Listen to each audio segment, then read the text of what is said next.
कोई भी भोजपुरी गाना लिखने से पहले गायकी सबसे ज़रूरी है। गायकी होना चाहिए, नहीं 100% तो कम से कम 10% भी गायकी आनी चाहिए।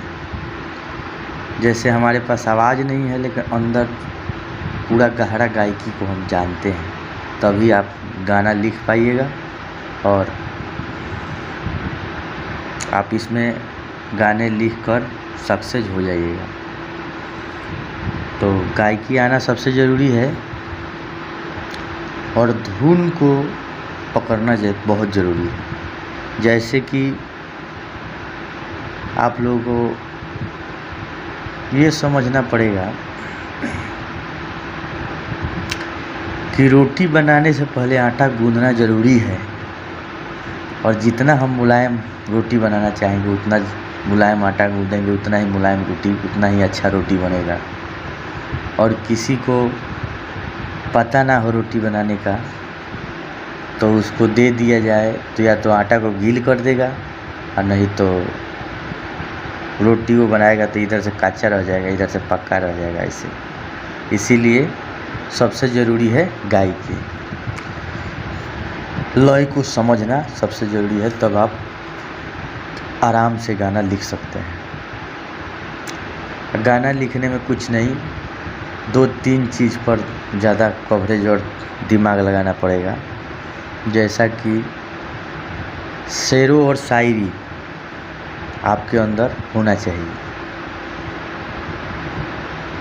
अगर आप अच्छे अच्छे शेर लिखते हो तो आप उसमें थोड़ा सा मिजाज बनाकर आप गाना भी लिख सकते हो।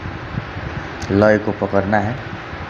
जैसे एक गाना था, कहेम 1 2 3 चालू क दीह मशीन, कहेम 4 5 6 तो दवाए लागी जो, कहेम 7 8 9 जइह घोड़ी खानी 9, कहेम 7 8 9 जइह घोड़ी खानी 9, कहेम 1 2 3 चालू क दीह मशीन, कहेम 4 5 6 तो दवाए लागी जो। ये गाना पर अगर आपको गाना बनाना हो तो इस पर हम इस प्रकार से लिखे हैं कि बारा नाचो तारे तू काका देखो तारे ऊ, तो तोरा चोली के भीतर मुर्गा बोले कुकुरुकू, तो ओकरा एक बीता नीचे लहंगा चोली के बीचे बीचे, ओकरा एक बीता नीचे लहंगा चोली के बीचे बीचे,